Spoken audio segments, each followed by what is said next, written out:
সুদানে নির্বিচারে গণহত্যা চালাচ্ছে আরএসএফ।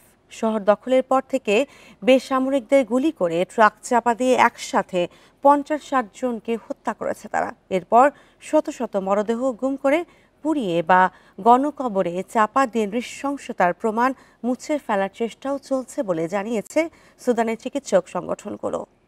সুদানের পশ্চিম দারফুরের শহর এল ফাশেরে দখলের পর থেকে ভয়াবহ হত্যাযজ্ঞ চালাচ্ছে আধা সামরিক বাহিনী আরএসএফ। চোখের সামনে রাস্তায় মানুষকে গুলি করে হত্যা, ট্রাক চাপা দিয়ে পিষে ফেলার মতো দৃশ্য দেখছেন বাসিন্দারা। স্যাটেলাইট ছবিতে দেখা গেছে শহরের বিভিন্ন স্থানে মরদেহের স্তূপ, গণকবরের চিহ্ন এবং বড় ট্রাকের নড়াচড়া, যা মরদেহ সরানো বা লুটপাটের ইঙ্গিত দেয়। এখনও অসংখ্য মানুষ শহরের ভেতরে আটকা, সেখানে ধর্ষণ, নির্যাতন ও জাতিগত সহিংসতা চলছেই। প্রত্যক্ষদর্শী এবং ত্রাণকর্মীরা সংবাদ মাধ্যম রয়টার্সকে জানান, বাড়ি বাড়ি গিয়ে হত্যাযজ্ঞ চালায় আরএসএফ, আর যারা রাস্তায় বের হয় তাদের লক্ষ্য করে ড্রোন হামলাও চালানো হয়। এল ফাশের থেকে পালানোর সময় তল্লাশির নামে মারধর এবং নারীদের নির্যাতন করা হয়।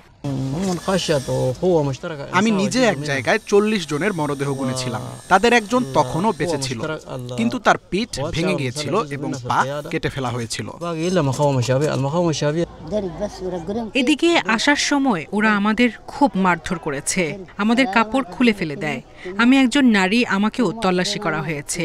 যে এমনটি করেছে সে আমার নিজের সন্তানের চেয়েও ছোট। এদিকে সুদান ডক্টরস নেটওয়ার্ক জানিয়েছে, আরএসএফ এখন শত শত মরদেহ পুড়িয়ে বা গোপনে মাটি চাপা দিচ্ছে, যাতে গণহত্যার প্রমাণ মুছে ফেলা যায়। তবে খোদ আরএসএফ সদস্যদের পোস্ট করা হত্যার ভিডিও সামাজিক যোগাযোগ মাধ্যমে ছড়িয়ে পড়েছে, যা গণহত্যার প্রমাণ হিসাবে সামনে আসছে। শহরটি দখলের পর থেকেই যোগাযোগ বিচ্ছিন্ন করে দেয় আরএসএফ, ফলে ভেতরের পরিস্থিতি নিয়ে অনিশ্চয়তা বাড়ছে। হামলার সময় এল ফাশেরে প্রায় 2,60,000 মানুষ ছিল, এর মধ্যে প্রায় 62,000কে অন্যত্র পাওয়া গেছে।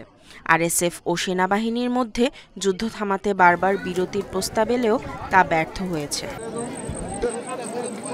নিশাত সুলতানা মিম, ইন্ডিপেন্ডেন্ট নিউজ।